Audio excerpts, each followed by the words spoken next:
Hi there. I made these fishy cutters recently and wanted a way to make them really colorful. You could use acrylic paint and then varnish, but in this case I thought it would be a good use for using liquid clay to get a nice shiny finish. So you can see here I'm just using a soapy sponge to make sure that these cutters don't stick to the clay. They are quite detailed.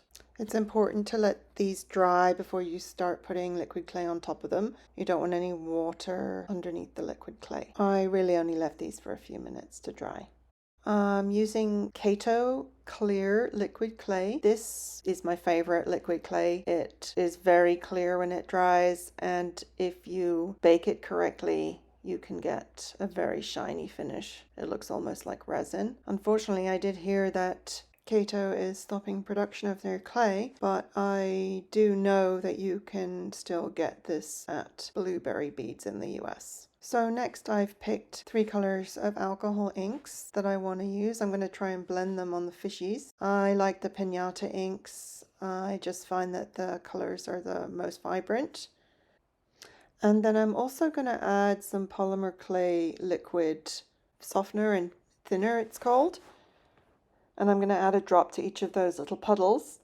I just want the liquid clay to be a little bit thinner so that when I put it on top of my fishes, it sort of flows a little more easily. Otherwise, if it's too thick, it's hard to get it to blend and sit nicely. And this is the fun part. You just paint it on.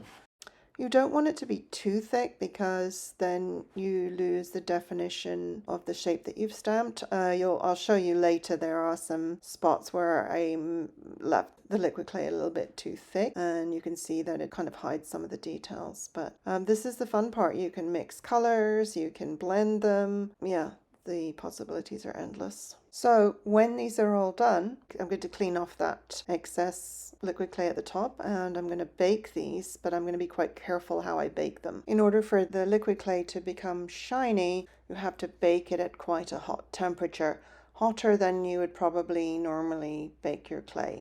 So it's very important that your oven temperature is correct. If you haven't already checked your oven temperature with a thermometer, you should do that before you try this. I have found that I can bake things up to a 300, 350 and my clay won't burn because my oven temperature is very reliable.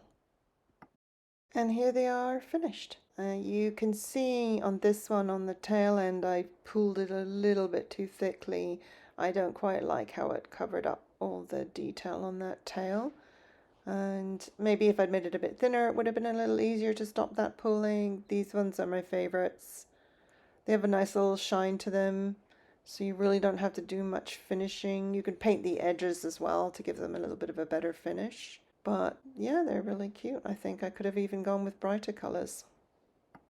I hope that was useful to you. Thanks for watching and happy claying.